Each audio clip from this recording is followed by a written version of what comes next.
Hermanas, mis hermanos, les saludo en el amor del Señor.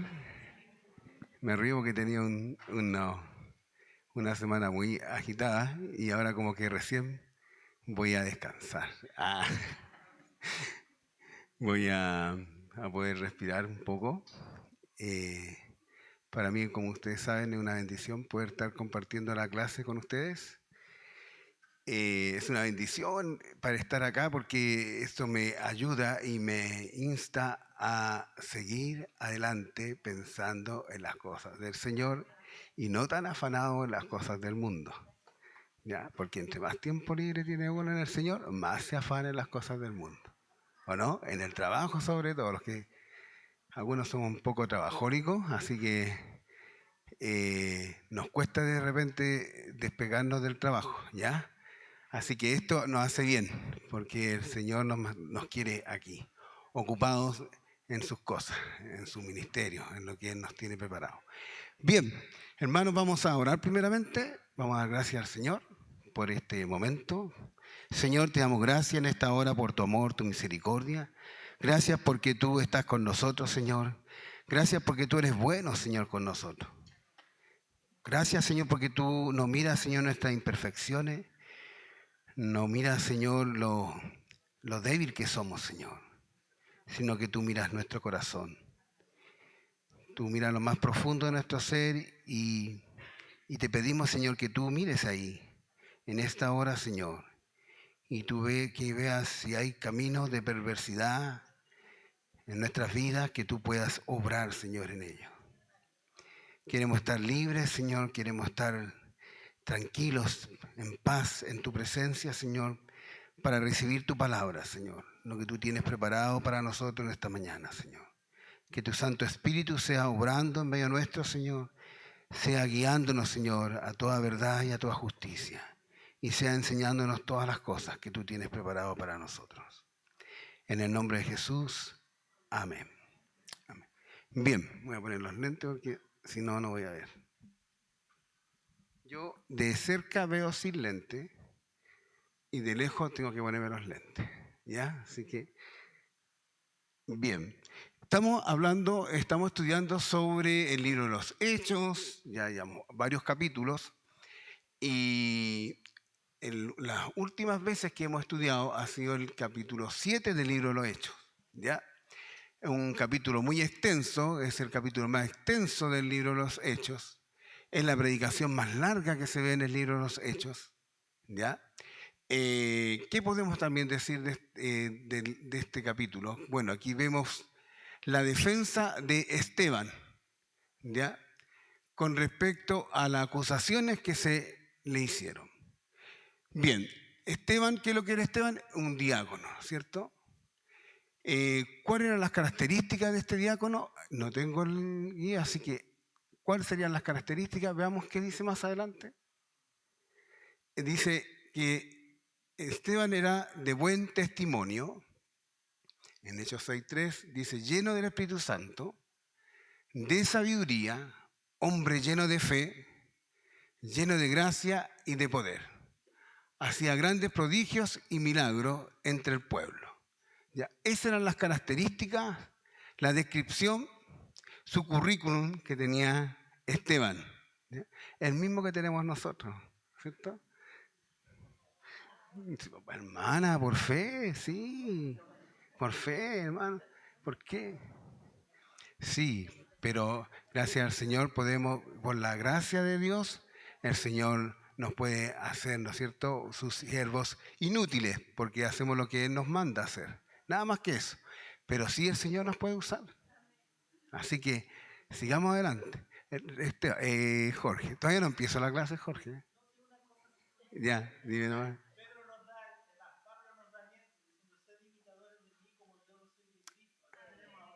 Amén.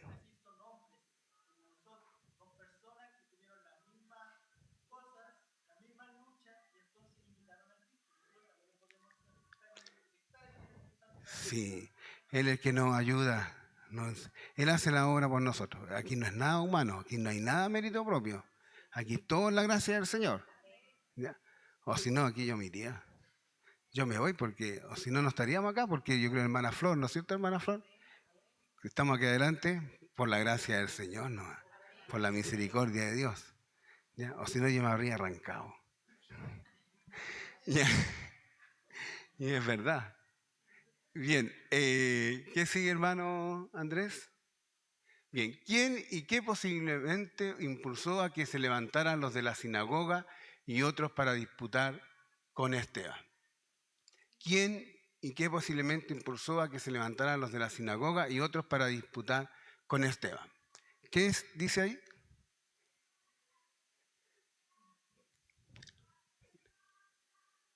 Bien, la acción de Satanás como adversario. ¿Ya? Su resistencia contra la evidencia de la resurrección de Jesús. La acusación contra los judíos en la culpabilidad de la muerte de Jesús. Su envidia debido al crecimiento de los seguidores de Jesús. ¿Ya?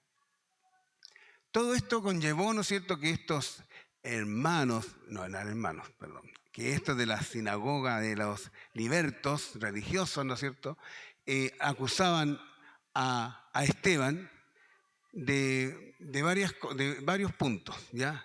Centrado en dos puntos importantes, pero vamos a ir viendo de a uno. Pero ellos fueron guiados ¿por quién? Primeramente por Satanás. ¿Quién es Satanás? Nuestro adversario. Bien, ¿y de qué le acusaban?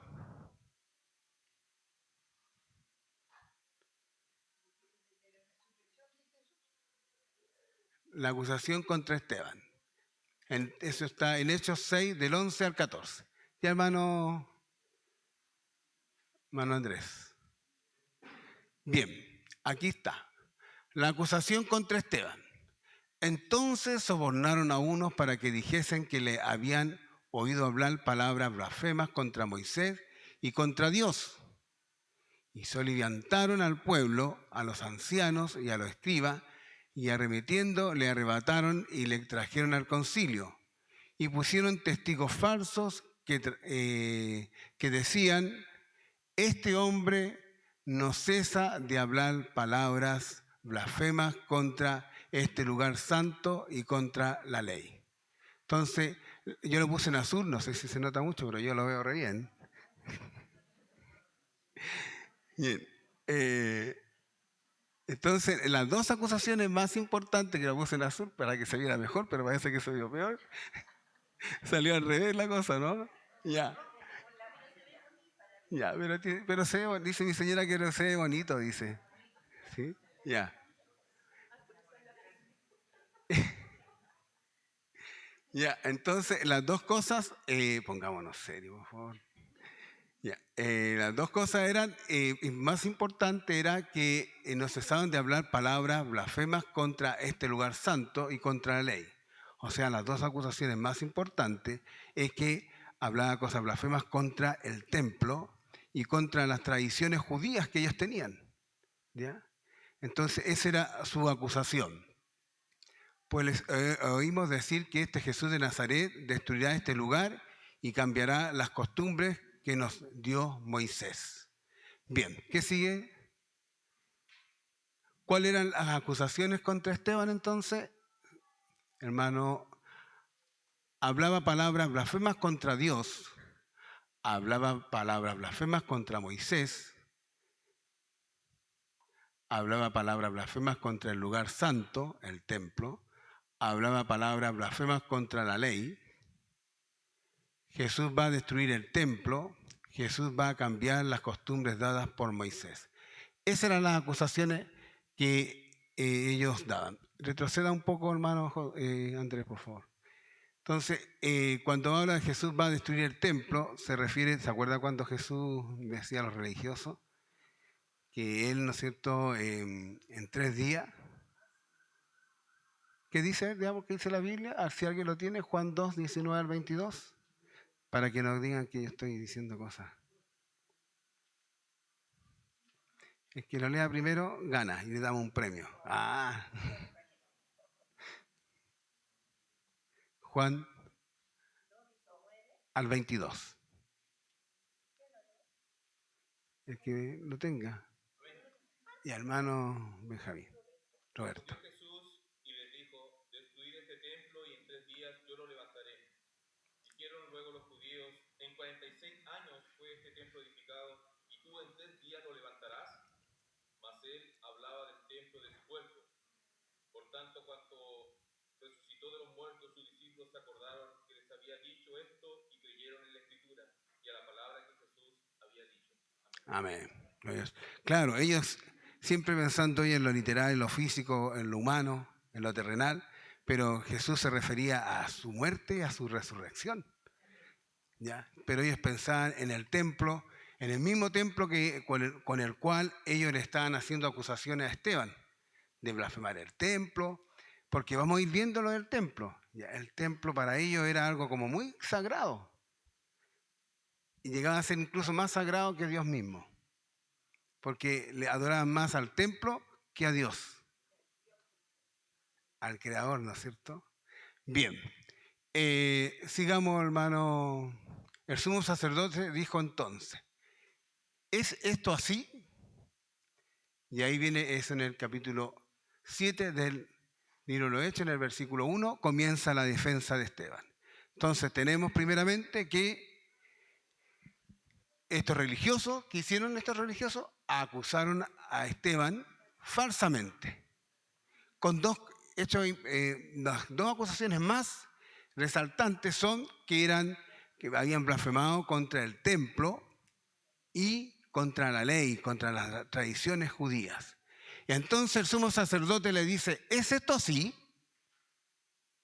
Y ahí, ¿no es cierto?, comienza Esteban con su defensa y hablando desde Abraham, ¿ya?, hacia adelante, con respecto a los acontecimientos que se estaban dando.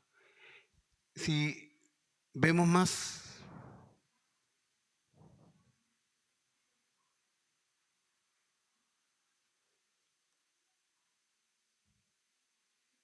la defensa de Esteban.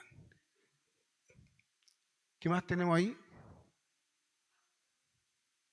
Ahí está.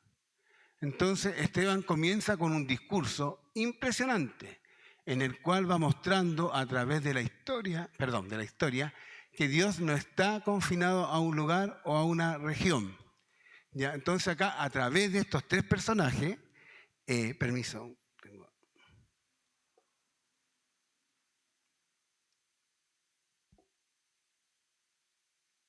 bien, a través de estos tres personajes, ¿verdad?, empieza a entregar su defensa con respecto a las acusaciones que le están haciendo.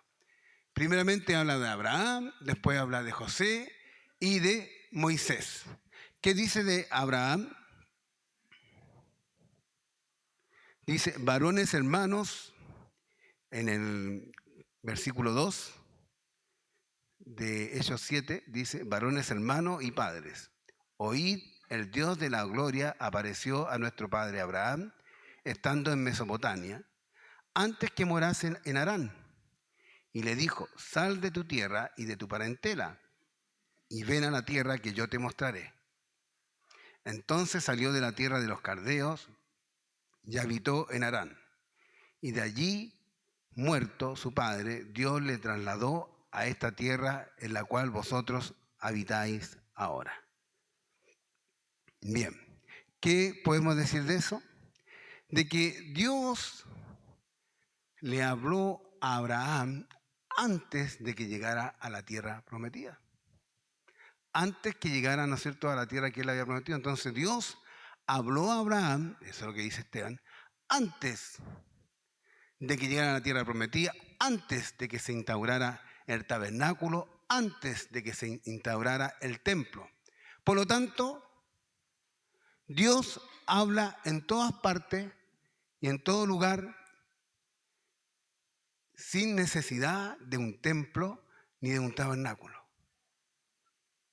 Entonces, ¿y por qué le dice eso? Porque ellos tenían como en primer lugar el templo, el tabernáculo y sus tradiciones antes que a Dios mismo, que Él hablaba en cualquier parte, no necesitaba un lugar específico para hablarle al pueblo. ¿Ya? También le habla de José.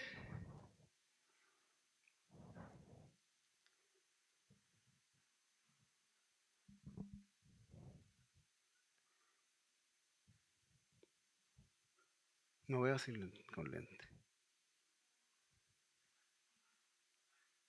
Le habla de José con respecto a que José estaba obrando en medio de Egipto y cómo el pueblo de Israel va creciendo. El Señor lo va formando lejos de la tierra prometida. No hay un tabernáculo ni un templo. Cuando es vendido por su hermano, ustedes saben toda la historia, ¿verdad? Conocen toda la historia. Entonces, él es vendido y es llevado a Egipto. Ahí, ¿no es cierto?, está en la casa de Faraón, está ahí como príncipe, y el Señor ahí está con él, en Egipto, y no había templo, no había tabernáculo. Y ahí incluso llegaron después todos sus hermanos, llegaron todos y se quedaron en Egipto, ¿ya? Y dice que el pueblo de Israel va creciendo, el Señor lo va formando lejos de la tierra prometida, no hay un tabernáculo ni hay un templo. Cuando el Señor, ¿no es cierto?, con respecto a Moisés, con Moisés trabaja 40 años formándoles como un príncipe, creciendo en el palacio de Faraón. Otros 40 años debe salir al desierto, pasando de príncipe a un pastor de las ovejas de su suegro. Estando allí en el desierto, en Madián, Dios le habla a él en una zarza ardiente. ¿Había templo? No había templo. ¿Y dónde le habló? En Madián, ¿no es cierto?, en una zarza ardiente. ¿Con respecto a qué? A su pueblo y lo que tenía que hacer para sacar a su pueblo de Egipto, tenía que ir donde Faraón. Toda esa historia usted la conoce, ¿ya? Pero lo importante acá, como les digo, que Dios está hablando a Moisés antes que llegara a la tierra prometida y de la construcción del tabernáculo. Estaba lejos de la tierra prometida, estando en el desierto, de acuerdo a lo visto en este estudio. Podemos apreciar la soberana fidelidad de Dios hacia su pueblo. Dios es fiel, es soberano y es fiel. Amén. Y Él siempre estuvo ahí con ellos. Después se instauró, ¿no es cierto?, el tabernáculo y se instauró más adelante el templo. Bien, entonces acá eso es haciendo como una introducción a lo que han visto los hermanos a grandes rasgos, que ellos hablaron con respecto a Abraham, con respecto a José y con respecto a Moisés. Bien, lo que me corresponde a mí es hablar con respecto a Hechos 7 del 44 al 53.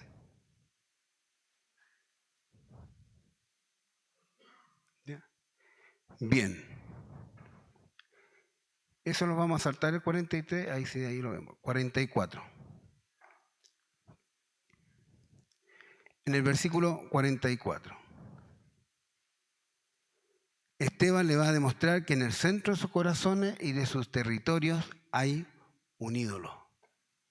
Eso es lo que le va a demostrar Esteban al sumo sacerdote y a todos ellos. ¿Ya? ¿Cuál es ese ídolo? Hemos estado diciendo, ¿cuál es ese ídolo? ¿De acuerdo al contexto que hemos estado hablando todo este rato? El templo, gracias hermano. Bien, estamos bien. Estamos bien. El templo, correcto, el templo. Vamos a recordar lo que sucede con Esteban para ser arrestado. ¿Cuál es la acusación contra Esteban? Seguimos recordando. Dice que la repetición es muy importante para el aprendizaje. ¿Ya? Pusieron testigos falsos que decían, este hombre no cesa de hablar palabras blasfemas contra este lugar santo y contra la ley. Pues le hemos oído decir que ese Jesús de Nazaret destruirá este lugar y cambiará las costumbres que nos dio Moisés. ¿Ya? Bien. Entonces, ¿cuáles son esas costumbres? Y aquí habla del templo, ¿verdad? En el 7:44 dice, tuvieron nuestros padres el tabernáculo del testimonio en el desierto, como había ordenado Dios cuando dijo a Moisés que lo hiciese conforme al modelo que le había visto. Bien, ¿y eso dónde está? En Éxodo 25:9. ¿Ya? Dice, conforme a todo lo que yo te muestre, el diseño del tabernáculo y el diseño de todos sus utensilios, así lo haréis. O sea, el tabernáculo fue hecho conforme a cómo el Señor le dijo, de acuerdo a las medidas y la forma, el utensilio y todo, lo hizo conforme a lo que Dios le había dicho que hiciera. ¿Ya? Le dice eso. Después en el 45 le dice, el paso del Jordán se divide el Jordán. Las aguas discurrieron. Fluir significa discurrieron. Yo lo puse ahí por si se me olvidaba y también ustedes lo pueden recordar. Dice,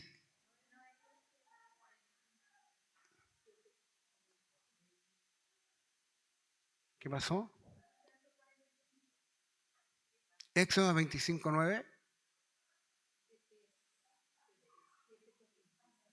No, el 7:44 vimos primero. Está relacionado con Éxodo 25:9.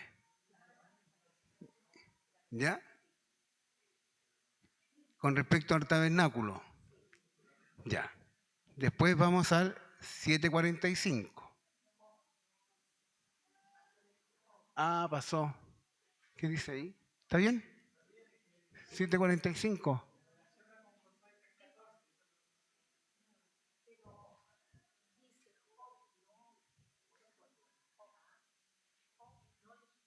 Josué.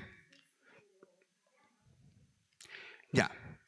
7:45. El paso del Jordán se divide en el Jordán. Las aguas discurrieron. Cuando Josué iba, ¿no es cierto?, a cruzar el río Jordán, en Josué 3:14, dice ahí que las aguas se diluyeron, abrieron, se fueron para otro lado. ¿Se acuerdan cuando hubo el terremoto de 2010? Yo había ido a las 7 de Taza una semana antes y mucha agua por todos lados. Y dicen que cuando fue el terremoto, el de 2010, se secó las 7 tazas porque la agua, no sé cómo se llama la palabra técnica, pero se fueron por entre medio de las napas, no sé por dónde, pero la cosa que se fueron para otros lugares hasta que después del tiempo volvió a su caudal original. Bueno, aquí cuando ellos estaban pasando con el arca por el río Jordán, pasó esto, ¿ya? Se estancaron las aguas y se fueron por otro lado y pudieron pasar ellos con el arca del pacto por el río Jordán. En el mismo río, 1400 años después, Jesús en ese mismo lugar es bautizado. Y dicen que en este lugar, en el año 1927, hubo un terremoto por allá y pasó el mismo evento. Este milagro que hizo Dios en ese tiempo, antes de Cristo, muchos años antes de Cristo, pasó después en el año 1927 en un terremoto que hubo en ese lugar. ¿Ya? Ese evento milagroso que Dios hizo para que pudiera pasar el pueblo cruzando el río Jordán. ¿Ya? Eso está en Josué 3:14. Dice, y aconteció que partiendo el pueblo de sus tiendas para pasar el Jordán, y los sacerdotes delante del pueblo, llevando el arca del pacto. Ese es el 45 que le dicen 7:45. El cual recibido a su vez por nuestros padres lo introdujeron con Josué al tomar posesión de la tierra de los gentiles, a los cuales Dios arrojó de la presencia de nuestros padres, hasta los días de David. ¿Hasta dónde fue eso? Hasta los días de David. ¿Por qué hasta los días de David? Porque en el 47 dice, vamos a leer el 47, más Salomón le edificó casa, si bien el Altísimo no habita en templo hecho de mano, como dice el profeta. Entonces aquí David, ¿no es cierto?, solicitó construir un templo, porque hasta ese momento estaban en el tabernáculo y andaban con la tienda, ¿no es cierto?, andaban con el tabernáculo para todas partes. Andaban para todos lugares con el tabernáculo. ¿Y qué hizo? David solicitó construir un templo. Pero Dios le aceptó esta petición, pero no que lo construyera él, sino Salomón. ¿Por qué Salomón?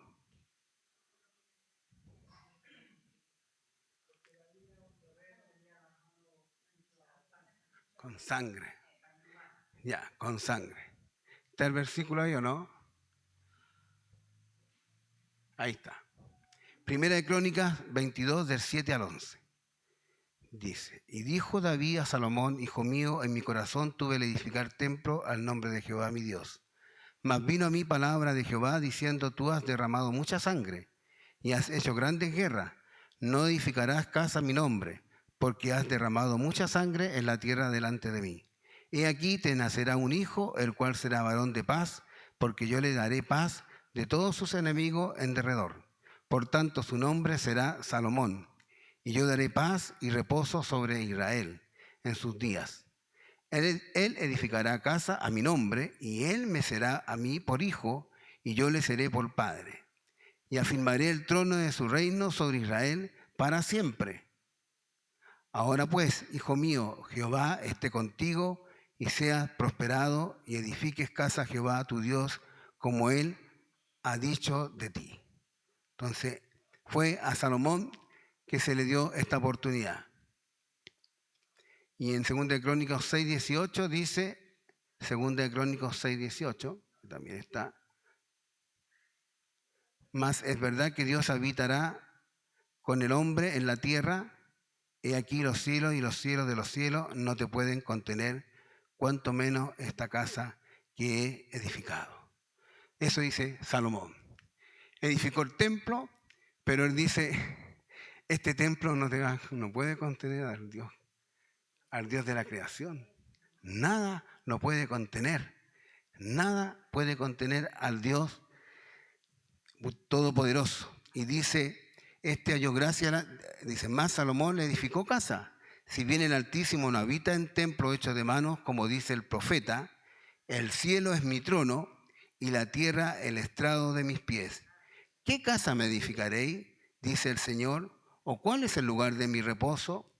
¿No hizo mi mano todas estas cosas?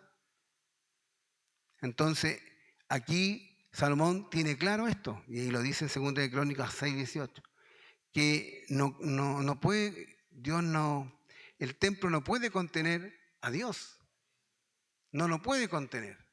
Por lo tanto, él no está físicamente en el templo, porque prácticamente para ellos Dios estaba ahí en el templo, así como literal. Y lo podemos ver en Isaías 66, del 1 al 2. Dice, esto dice el Señor, el cielo es mi trono y la tierra es el estrado de mis pies. ¿Podrían acaso construirme un templo tan bueno como ese? ¿Podrían construirme un lugar de descanso así? Con mis manos hice tanto el cielo como la tierra. Son míos con todo lo que hay en ellos. Yo, el Señor, he hablado. Bendeciré a los que tienen un corazón humilde y arrepentido, a los que tiemblan ante mi palabra. Eso está en Isaías 62, 1, 2. ¿A quién el Señor escuchará? ¿A los que adoran en el templo? ¿A los que pasan todo el día en el templo? ¿A quiénes escuchará? ¿Y con quién estará el Señor?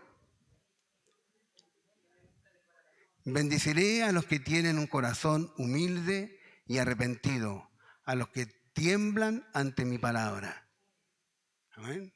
Entonces, ahí Esteban, en su defensa, le empieza a contar sobre Abraham, que no necesitó de un templo ni de un lugar, que José tampoco, que Moisés tampoco, pero Dios estuvo ahí con ellos.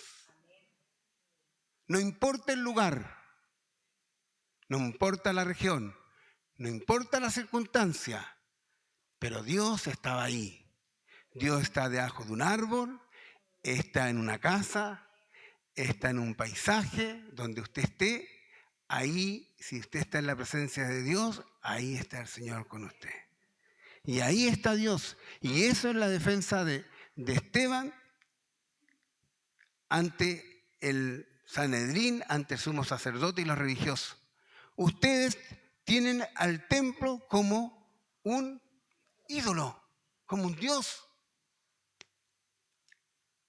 Como un Dios.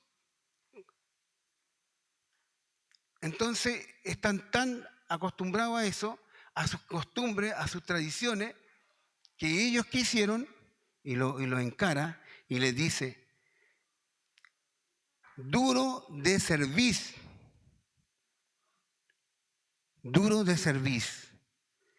e incircuncisos de corazón y de oídos, vosotros resistid siempre al Espíritu Santo, como vuestros padres, así también vosotros. ¿A cuáles de los profetas no persiguieron vuestros padres y mataron a los que anunciaron de antemano la venida del justo, de quien vosotros ahora habéis sido entregadores y matadores? Vosotros que recibisteis la ley por disposición de ángeles y no la guardasteis. Y no la guardaste. Ahí está. Término duro, ¿no es cierto? Esteban termina su discurso ante la Junta Suprema diciendo, pueblo terco, ustedes son paganos de corazón y sordos a la verdad. Esta es otra versión, ¿ya? Y sordos a la verdad. Resistirán para siempre al Espíritu Santo. Eso es lo que hicieron sus antepasados y ustedes también. Y ustedes también. Servís, para que todos sepamos. Significado bíblico. Definición. El significado bíblico de servir de forma literal significa nuca. Esta parte de acá atrás. ¿Ya? En términos bíblicos está relacionado con el yugo que se le pone en la nuca de un animal. A los animales se le ponía un yugo acá para trabajar, y miraban siempre para adelante nomás. Y hacían lo que tenían que hacer. En términos también hace referencia a una forma de esclavizar a la otra persona.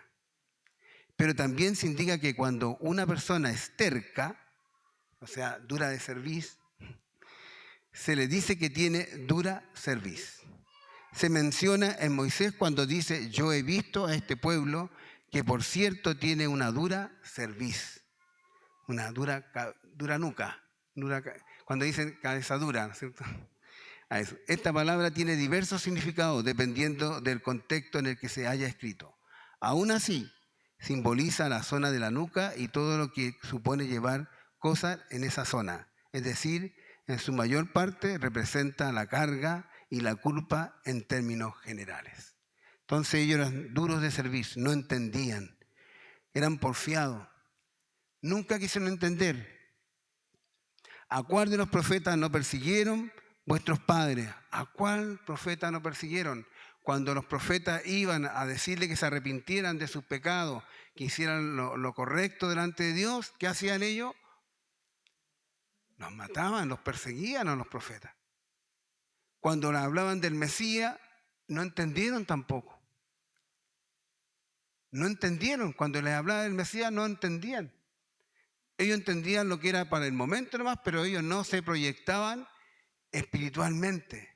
A tal punto que cuando Jesús se lo enfrentó a ellos en Juan 5:39, dice, vosotros, ¿no es cierto?, escudriñáis las Escrituras, ustedes hablan de la Escritura, pero nunca han entendido que las Escrituras hablan de mí.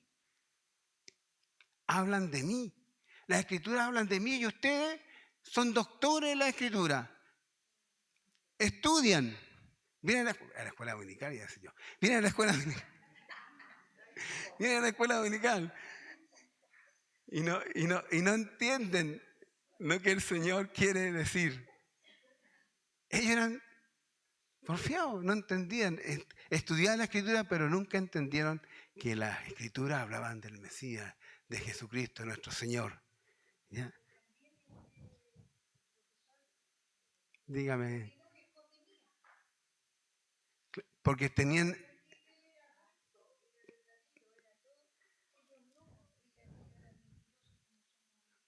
eran duros de servicio. Nunca quisieron entender. Ellos siempre quisieron seguir su tradición, sus costumbres, y de ahí nadie los sacaba. Eran religiosos, eran sepulcros blanqueados. ¿Ya? Eran religiosos. Entonces, ¿cuál de los profetas no persiguieron vuestros padres y mataron a los que anunciaron de antemano la venida del justo, o sea, la venida del Mesías? ¿Cuántos no los persiguieron aquellos que anunciaban la venida del Mesías? Y de quién vosotros, y aquí le pega, aquí lo hace ya, con esto nos mata. Dice, de quién vosotros ahora habéis sido entregadores y matadores. De quién sus padres, ¿no es cierto?, mataron a los profetas, persiguieron a los profetas por hablar de parte de Dios, por hablar, ¿no es cierto?, con respecto al Mesías, del cual ustedes ahora, ustedes los herederos, lo que hicieron fueron los que entregaron al Mesías y lo mataron. Y lo acusaron injustamente. Lo mismo que están haciendo con Esteban, hicieron con el Señor. La acusación que hicieron con el Señor Jesús, con nuestro Señor, fueron injustas y fueron no bajo la norma, no bajo la ley, porque hicieron un arresto en la noche que no era permitido. Antes de hacer todo lo que más tenían que hacer, tenían que tener testigos y haber un juicio primero. Pero ellos lo azotaron, hicieron muchas cosas antes de hacer como la ley decía que tenían que hacerse las cosas. Y ellos con Jesús hicieron lo mismo. Con Esteban también lo calumniaron, buscaron personas, ¿no es cierto? ¿Pagaron para qué? Para que esas personas hablaran calumnia contra Esteban. Y eso es lo que Esteban le dice a ellos. Ustedes, ¿no es cierto?, están calumniando. Vosotros que recibiste la ley por disposición de ángeles y no la guardaste. Recibiste la ley de parte de Dios mismo, y no la guardaste. ¿Por qué? Porque eran religiosos. Porque ellos, lo más importante para ellos eran su religión, lo que ellos creían, sus tradiciones y el templo. Y el templo lo adoraban como si fuera Dios. Y el templo fue entregado, así como el tabernáculo, para un lugar donde ellos fueran a adorar a Dios, donde ellos pudieran servir a Dios, pudieran estar ahí en la presencia de Dios, un lugar apartado para Dios. No significa que el templo era algo malo, no lo tomen como, sino que el lugar que ellos le daban al templo no era el que correspondía, porque le daban mayor importancia al templo que a Dios mismo, que al creador del templo. Dios está en todas partes, y aquí Esteban se lo muestra que habló, ¿no es cierto?, a Abraham antes de ir a la tierra que le mandó que fuese, a José en Egipto, a Moisés en Egipto, antes de que se construyera el tabernáculo, antes de que se construyera el templo. Pero ellos estaban tan preocupados. Fíjese que el templo fue construido por Salomón y fue destruido después por los babilónicos. Fue destruido. Y cuando ellos, después de 70 años, volvieron de nuevo a Jerusalén llorando porque añoraban, ¿no es cierto?, estar en Jerusalén, en el templo, en el lugar que estaba destruido. Y cuando Esdras le leía la ley en el hebreo, porque ellos cuando estuvieron en Babilonia aprendieron el arameo, no el hebreo original. Por lo tanto, ellos cuando leían la ley, habían otros que le interpretaban para que ellos pudieran entender, y lloraban. Y lloraban y lloraban. Y lo que hicieron fue reconstruir el templo a como pudieron, con Zorobabel. Y este templo, y ellos estaban tan preocupados, pero yo creo que están más preocupados de eso que realmente de devolverse a Dios. Después, cuando vino el tiempo de intestamentario, vino Alejandro Magno, ¿no es cierto?, y conquistó las tierras. Parte de lo que conquistó fue Israel y muchas otras tierras, y helenizó, ¿no es cierto?, muchos pueblos. Helenizar significa que tomaron las costumbres las costumbres griegas y el idioma griego, ¿ya? El griego koiné, que es el griego popular, que pueden hablar de lo popular, y el otro era el griego clásico, que es como el inglés británico, que es más clásico, y el inglés medio chamullado de los americanos, ¿ya? Una gramática más o menos. Es como el chileno de nosotros y el español. Digámoslo al tiro, ya. Eso es lo que quiso decirle, hermano, ¿no? Sí, ya. Yo no lo quería decir. Sí, está bien. Entonces, ellos, Cuando vino, estuvieron con los griegos, estuvieron bien, pero después murió Alejandro Magno y vino un hombre que era Antíoco Epífanes. ¿Han escuchado hablar de Antíoco Epífanes? Ya. Era un hombre muy malo que sacrificó un cerdo en el templo, profanó el templo y mató a todo aquel que tuviera algo relacionado con algún escrito o algo de la palabra de Dios. Y ahí se levantaron los macabeos, los Matatías, se levantó Matatías, un sacerdote asmoneo, se levantó para luchar contra esto, contra esta opresión que tenía de parte de ellos. Y se levantó y luchó contra ellos junto con sus hijos y varios más. Y entre ellos estaban también los que se levantaron contra toda esta helenización, fueron los fariseos, que comenzaron muy bien con una lucha, unos celos por lo de ellos, lo de los judíos. Pero después, con el tiempo, se fueron convirtiendo en sepulcros blanqueados. Y los macabeos empezaron muy bien, hermanos, muy bien.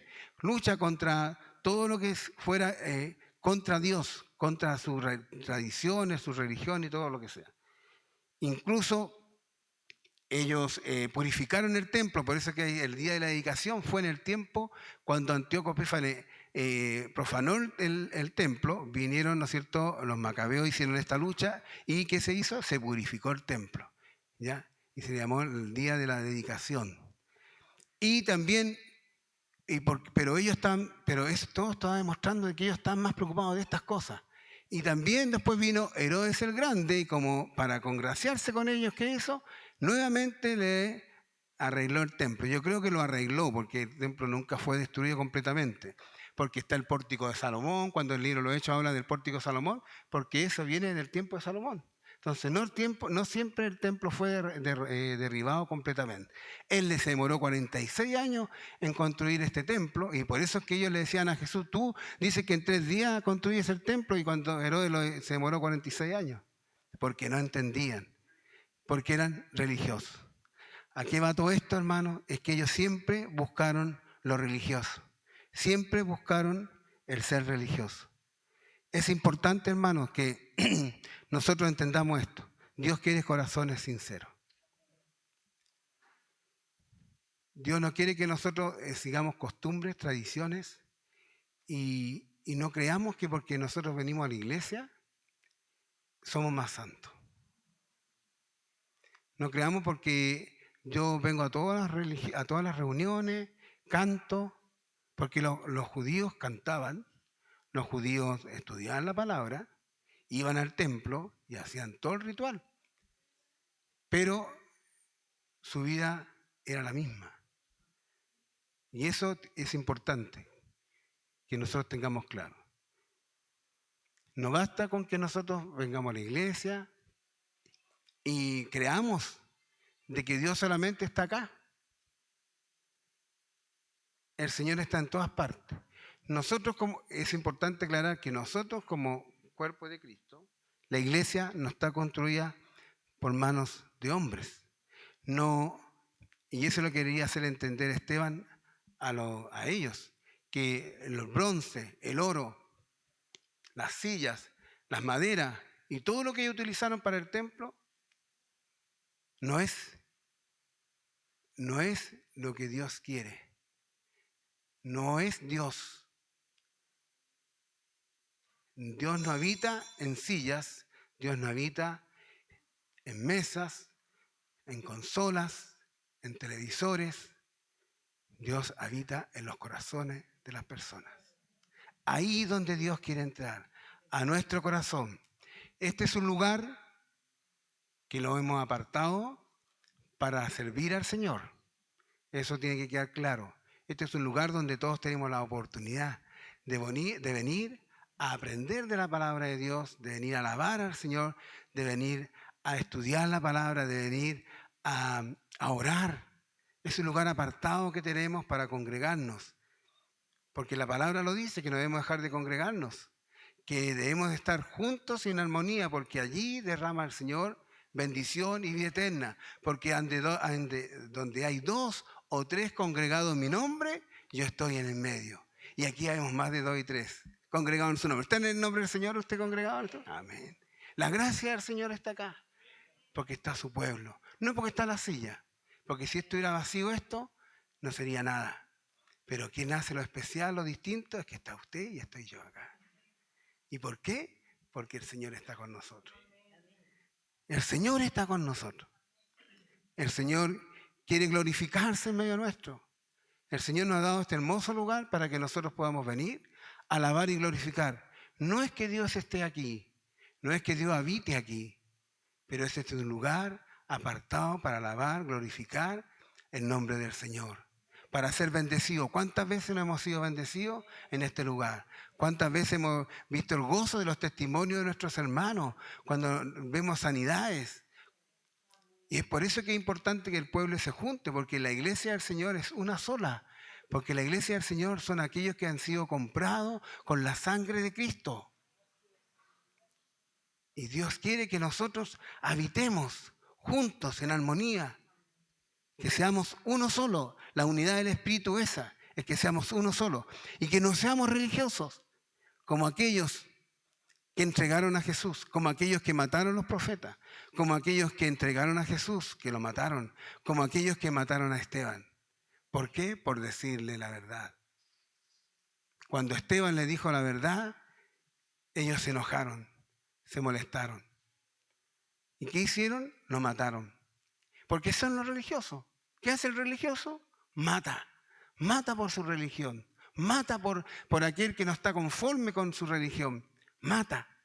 Pero ¿qué hace el verdadero Hijo de Dios? Da su vida por la causa de Cristo. Esteban dio su vida por la causa de Cristo. Los religiosos lo mataron por su causa, porque así son los religiosos, matan por su causa, pero los hijos de Dios dan la vida por Cristo. Y eso cuando la hermana Mora nos decía, que difícil, es difícil, pero Dios está con nosotros. Dios está con nosotros y el Señor puede hacer muchas cosas en medio nuestro. Dios quiere que seamos un pueblo que le adora, que le alabe, que lo glorifique y que sepa que está en todas partes. El Señor está con ustedes, el Señor está conmigo, el Señor está con cada uno de ustedes. No basta con que vengamos a la iglesia, no basta con cumplir, que sea al venir el día domingo para cumplir, porque si vengo el día domingo tengo la semana salvada. No. Estoy listo, cumplí con la cuota porque vine el día domingo a la iglesia. No, no es eso. Es tener un encuentro, una relación personal, íntima con Dios, una comunión diaria en cada momento. No solamente cuando nos va bien, sino que en todo momento. Dios les ama a cada uno de ustedes, Dios nos ama, Dios nos acepta como somos, con nuestras imperfecciones como somos. Dios nos acepta, Dios nos quiere, Dios nos ama. Si tú en este momento te sientes que Dios no te ama, te digo inmediatamente que Dios te ama. Y que si estás aquí no es por casualidad, es porque Dios te ama. Porque Dios quiere entregar una palabra para tu vida. Porque Dios quiere hacer algo contigo en tu corazón. Si estás aquí no es porque alguien te trajo, es porque Dios te ha movido a venir a la casa del Señor. Y que este momento no es una pérdida de tiempo, no es un momento en que nosotros estamos perdiendo, sino que este es un tiempo que estamos ganando para el Señor. Es un tiempo que estamos ganando. Tómelo así. Dios no quiere religiosos porque en el mundo hay llenos de religiosos, pero su vida deja mucho que decir. Cada día que pasa se hace más fuerte la lucha, porque el ser cristiano antes era un prestigio, era algo adicional que uno sumaba, era un valor agregado. Si uno iba a un trabajo, tú eres cristiano, es un valor agregado. Era como una parte buena de un currículum. Ahora ser cristiano, canuto, anticuado, eh, no sé, ¿cómo nos llaman? Que somos poco tolerantes, discriminadores, nos andaban en el cerebro, somos... a mí todavía estoy picado. El otro día estoy picado, te digo, mi señora dice, todavía está enojado, de que la semana pasada, el viernes pasado, dos jóvenes pagaron el piso y fueron a un departamento de un compañero y en la terraza hicieron un almuerzo y todo, y al único que nos invitaron fue a mí. Y todavía estoy picado, hermano. No me invitaron, hermano. Yo decía, será porque soy de la tercera edad, será por viejo, que son muy jóvenes. No, pero había una que tiene la edad mía, decía yo, ¿por qué no? Y bueno, y mi hija me decía, pero papá, no te van a invitar porque ellos hacen, mi hija exagerada, pues mi hija me decía, hermano, y se ponen a pitear, se ponen a fumar marihuana ahí, ¿y cómo vas a estar tú ahí, papá? No, tú los vayas a decir algo. No, me dijo, papá, a ti no te van a invitar porque ellos se sienten incómodos contigo, no pueden hacer lo que ellos quieren. Se siente, eh, así que todavía estoy picado. Pero hermanos, pero no importa, porque me han echado o no me han invitado a lugares mejores en todo caso. Y lo más importante es que esté con el Señor, ¿cierto? Eso es lo más importante. ¿Qué importa? Total, ya se le acabó la fiesta, se le acabó la cura y ahora siguen igual embajoneados como siempre. Y yo estoy tan feliz como siempre.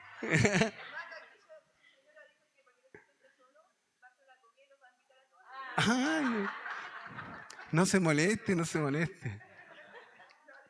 No, ya. Bien, hermanos. Bueno, vamos a orar al Señor y después vamos a pasar la ofrenda. Vamos a dar gracias al Señor porque Él es bueno, porque es misericordioso. ¿Ya? Ay, el texto, gracias, hermano. El texto, mira, ahí está el texto. Y no hablé del texto más encima. Pero no importa, pero está ligado a todo lo que dije. En Juan, capítulo 4, menos mal que me acordaron. Capítulo 4, versículo del 21, perdón, el versículo 24. Pero quiero que leamos del 21 al 24, para que veamos el contexto. No está el texto, parece. Si yo lo puse. ¿Dónde está? Ah, ya, ese. Ya. Que no lo encuentro acá. Ya. 7, pero vamos a leer del 21 al 24 primero y después vamos a leer el 24. ¿Ya? Leamos. Ah, ustedes tienen la Biblia ahí. Usted, Juan.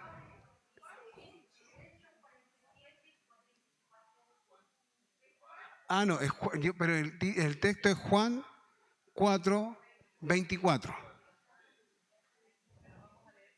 Vamos a leer primero del 21 al 24 para leer el contexto, ¿ya? Y le puse y el 23 me gusta más, pero creo que el 24 no va a salir más bonito.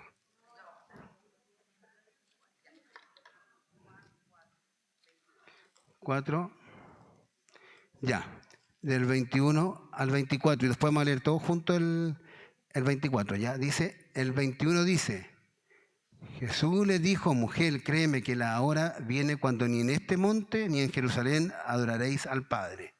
Vosotros adoráis lo que no sabéis, nosotros adoramos lo que sabemos, porque la salvación viene de los judíos, mas la hora viene y ahora es cuando los verdaderos adoradores adorarán al Padre en espíritu y en verdad, porque también el Padre tales adoradores busca que le adoren. Dios es espíritu y los que le adoran en espíritu y en verdad es necesario que adoren. Es necesario que adoren. Dios, ¿qué quiere decir con esto? De que Él no importa el templo, porque ella decía el templo, ¿dónde hay que adorar? Allá en donde estamos nosotros o allá en Jerusalén. Él le dice, no importa. Le va a decir, no importa. Porque no importa el lugar, porque Dios busca adoradores en espíritu y en verdad. Y ese es el texto que me faltó decir. Pero no importa, porque el Señor me hizo decirlo al último y eso es importante. Y por algo quedó ahí. Entonces vamos a leer ahora el 4:24, todos juntos. Acuérdense, los puntitos, las comas y todo el tema, ¿ya? dice, Dios es espíritu, hay un punto y coma, después los que le adoran, coma, en espíritu y en verdad es necesario que adoren. ¿Ya? Esos son dos espacios que tenemos que tener. 1, 2, 3. Dios es espíritu y los que le adoran en espíritu y en verdad es necesario que adoren. Juan 4, 24. Amén. Acuérdense, Juan 4, 24. ¿Ya? Ya.